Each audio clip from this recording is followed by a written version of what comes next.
श्वेताश्वतर उपनिषद में बहुत ही सुंदर चर्चा की गई है कि माया के वशीभूत होकर सारे जीव सर्वत्र अपना प्रभुत्व जताना चाहते हैं, लेकिन वास्तविकता तो यह है कि सर्वत्र भगवान की माया का प्रभुत्व है।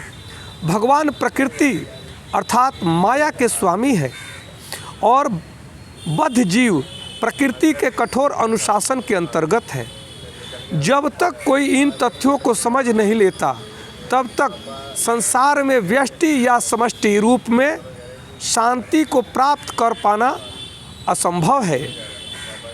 कृष्ण भावनामृत में रहते हुए जो व्यक्ति भगवत कृपा से इस संसार में जीवन जीने का प्रयास करता है, अर्थात जो भी कर्म करता है वह भगवान को समर्पित करके कर्म करता है, भगवान के आदेश मानकर कर्म करता है, वही व्यक्ति अपने जीवन को जीने में सफल हो पाता है। अन्यथा जो अज्ञानी है वे समझते हैं कि मैं ही सब कुछ कर रहा हूँ, जबकि कोई भी प्राणी कुछ नहीं करता।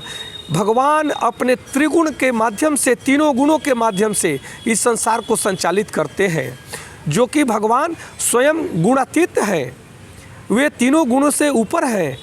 परंतु संपूर्ण ब्रह्मांड के संपूर्ण प्राणी इन तीनों गुणों के अधीन ही कार्य करने को विवश है, और वे कार्य करते हैं तो अज्ञानता में वे समझते हैं कि मैं ही कर रहा हूँ, हर तरफ अपना सत्ता जमाना चाहते हैं, परंतु यहाँ किसी का सत्ता नहीं है।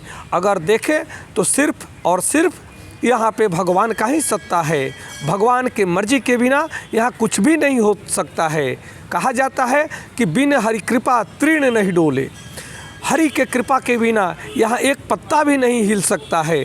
तो हम और आप कौन होते हैं, परंतु भगवान के बताए हुए मार्ग पर चल करके उनके आदेशानुसार जो मनुष्य अपने कर्तव्य कर्मों को करता है वही भगवान का सच्चा भक्त है, और वही भगवान को प्राप्त करने में सफल होता है, वही श्रेष्ठ जीवन को जीने का अधिकारी बनता है। नमस्कार, धन्यवाद, जय श्री कृष्ण।